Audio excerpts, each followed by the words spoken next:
چھوٹے تھے تو لڑائی ہوتی تھی، ایک کہتا تھا ماں میری ہے، دوسرا کہتا تھا نہیں ماں میری ہے، اور اس بات پہ لڑتے تھے، ایک کہتا تھا ماں میری ہے، دوسرا کہتا تھا ماں میری ہے، پھر کہتے تھے چلو ماں سے پوچھ لیں، تو ماں پھر ہنس کے دونوں کو ٹال دیتی تھی، کیونکہ اسے پتا تھا کوئی وقت اور بھی آئے گا، تو وہ ہنس کے دونوں کو ٹال دیتی تھی۔ ایک زمانہ تھا لڑائی یہ تھی ماں میری ہے، ماں میری ہے، لیکن پھر وقت وہ آیا جب ماں بوڑھی ہو گئی، تو اب لڑائی اس بات کی ہے کہ ماں تیری ہے، ماں تیری ہے۔ ایک کہتا ہے میں نے پچھلا مہینہ گزارا ہے، مجھے پتا میرے بیٹے کتنی آزمائش میں رہے ہیں، میرے بچوں کی نیند ڈسٹرب رہتی ہے ماں کی کھانسی سے، میں نہیں رکھ سکتا، 4 مہینے تم نکالو، ہر کوئی مہینہ پھر دیکھوں گا کیا کرنا ہے۔ آج وہی ماں بوجھ بنی ہے جس ماں کے قدموں تلے اولاد کی جنت جڑی ہے۔ کہ کوئی نوجوان تھا تو وہ اپنی ماں کو یتیم خانے میں چھوڑ آیا۔ یہ آج ہمارے ہاں بھی اولڈ پیپلز ہوم بن گئے کہ جب ماں باپ بوڑھے ہوئے تو تم جا کے ان کو یتیم خانوں میں جمع کروا دو۔ یہ دن بھی ہم نے دیکھنے تھے۔ تو خیر وہ ماں تو جمع کرایا اور ساتھ انتظامیہ کو نمبر لکھ کے دے دیا کہ جب ماں مرنے لگے تو مجھے فون کر دینا، میں نے تدفین ابائی گاؤں میں کرنی۔ خیر اس کا وقت آخر قریب آیا تو انتظامیہ والوں نے فون کیا اور کہا کہ ماں مرنے کے قریب ہے، اگر ملاقات کرنی ہے تو آ جا۔ خیر وہ پہنچا اور اس نے آ کے کہا ماں اگر تیری کوئی خواہش ہو تو مجھے پورا کرنے کا خواہش کا رکھتا ہوں، تو تو مجھے کوئی بات کہے تو میں اسے پورا کر دوں۔ تو اس نے کہا بیٹا یہ یتیم خانہ جہاں تو نے مجھے جمع کروایا تو اس کے کچھ پنکھے خراب ہیں،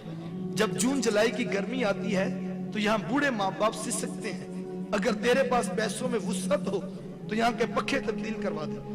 تو کہنے لگا کہ ماں اب میں پنکھے تبدیل کروا بھی دوں تو تجھے کیا فائدہ،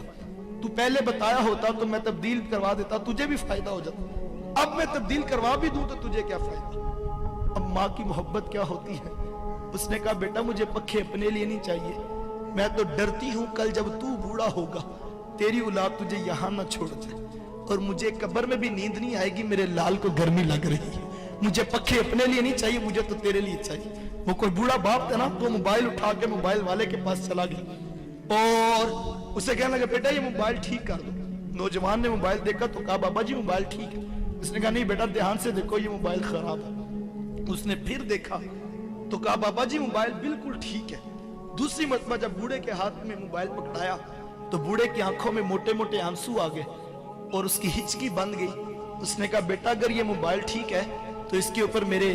بیٹے کی کال کیوں نہیں آتی ہے، میں سارا دن کان سے لگا کے بیٹھا رہتا ہوں کہ میرا بیٹا ابھی مجھے کال کرے گا، میرا بیٹا ابھی مجھے کال کرے گا، لیکن اس کے اوپر میرے بیٹے کی کال نہیں آتی ہے۔ یہ بوڑھے ماں باپ ہیں، مانگنا بری بات ہے، مانگنا نہیں چاہیے، لیکن میں سوچتا ہوں کہ صحیح جب سگنل پہ بریک لگتی ہے، جھکی ہوئی کمر پہ بوڑھا ہاتھ تیرے شیشے کے دروازے کے آگے جب ایسے آتا ہے تو دل میں خیال تو آتا ہے آخر یہ 60 سال کی مائی ہے، کوئی اس کی بھی اولاد ہوگی، کوئی اس کا بھی بیٹا ہوگا، لیکن یہ آج سڑک پر بیٹھ کر مانگنے پہ مجبور ہے۔ ماں باپ کیا مانگتے ہیں تم سے؟ نماز ختم ہوتی ہے تو سارے لوگ اٹھ کے گھر چلے جاتے ہیں، ایک 60 سال کا بوڑھا مسجد میں بیٹھا رہتا ہے، اس کو اٹھ کے گھر نہیں جاتا، کیوں؟ اس کو پتا میری گھر میں کس کو ضرورت ہے، وہ مسجد کے قاری صاحب کے پاس بیٹھ کے وقت گزار لیتا ہے، وہ اپنے بیٹوں کے پاس نہیں جاتا۔ 4 بیٹے بیٹھے ہوں گھر میں کسی بات پہ مشاورت ہو رہی ہو، ہر کوئی آگے بڑھ کے اپنے دل کی رائے دیتا ہے، لیکن ایک بوڑھا باپ ہے جو چپ بیٹھا ہے، وہ نہیں بتاتا اپنے دل کی بات، کیوں؟ اسے پتا میری بات کی کیا حیثیت اور کیا اوقات ہے۔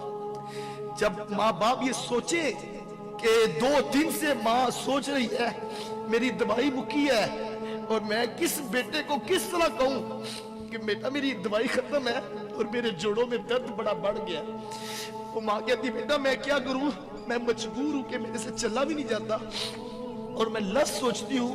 کہ میں تمہیں کیسے کہوں۔ وہ جو باہر بیٹھ کے 2000 کا دوستوں میں ڈنر کر کے آ جاتا ہے، ماں کی دوائی کی خبر لینے کے لیے اس کے پاس نہ وقت ہے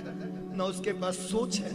میں نوجوانوں سے کہتا ہوں آج تمہیں برا لگتا ہے، تم کہتے ہو میں نے یہ کرنا ہے میں نے وہ کرنا ہے، تمہیں ماں باپ کا ٹوکنا برا لگتا ہے، صاحب ایک وقت آئے گا جب گھر سے 4 پائی اٹھ جائے گی، وہ 4 پائی جو تجھے بڑی بری لگتی تھی تو نے اٹھا کے سین میں رکھ دی تھی، میرے بچوں کی نیند ڈسٹرب ہوتی ہے، ایک وقت آئے گا وہ 4 پائی جب اٹھ جائے گی